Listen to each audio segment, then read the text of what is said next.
On New Year's Day 3 years ago, motorbike enthusiast Terry was riding along a mountain road. All of a sudden, car came around the corner, and there was nothing to do but clip him. And I had about 2 seconds warning. I held on and hit his wheel, glanced off his wheel and bounced back into the curb. But I broke the fuel tank with my body, and fuel was all over me. And then it went bang. And off I went, and I burnt for a minute and a half, probably.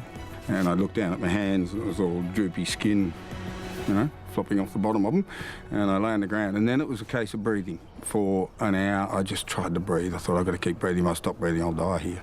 60-year-old Terry was transported to the Alfred Hospital with 35% full-thickness burns to his hands, arms, stomach, neck and legs, and was given a 5% chance of survival. 50 years ago, I would have died in the hospital without the modern technology they offered me. The nursing they gave me was fantastic. Without them, I wouldn't have survived. After a week in intensive care, Terry was moved to the burns unit. Full thickness burns aren't sore, and I didn't know this at the time, but because you lose all your nerve endings, they're not painful at all.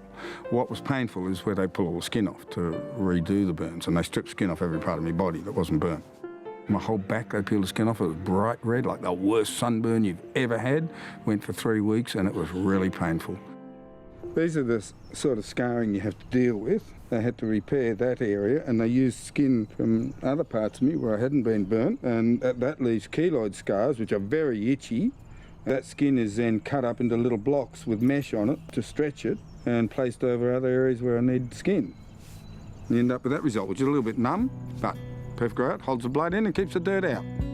Terry underwent over 10 surgeries, with the most major being the amputation of his fingers. So I sort of kissed them goodbye, and then they did the operation, and that was a bit of a moment. I looked at them and thought, oh, well, that's my new hands, better than it could have been. And I was a lucky bloke because my injuries were getting better every day, and that makes a big difference to your psyche.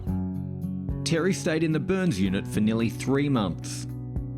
I seem to have a lot of family come and visit. And as good as the hospital is, you still need family to come in and feed you occasionally, because they'll bring food in, but my hands are wrapped up and the nurses haven't got time. And I'm looking at the food going, well, I suppose I could throw my face at it and get some, but having my sister and my brother-in-law, my partner to come in and feed me, but I wished I hadn't have done that to them. I'm glad me dad and mum didn't see it. That I wouldn't have liked. And I wish my kids hadn't have seen it, but it's the way it is. And they've been fantastic. And they all grew up very quickly, I must say, especially a young boy. He grew up in 4 hours. Yeah.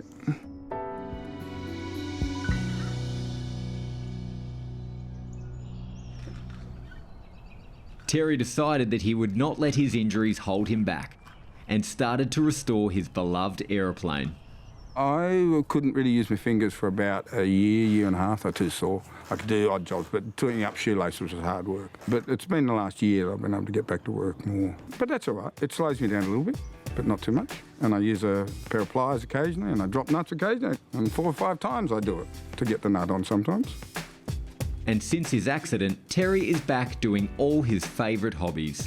I do scuba diving, I fly aeroplanes, I ride motorbikes, and in all those sports, you are not looking back. You are looking forward to the next 5 seconds. The bit behind you is irrelevant, and I'm living my life like that. There's no point looking back. It's done. I don't need to go there. That's just the way I am, and I can imagine it's not the same for everybody.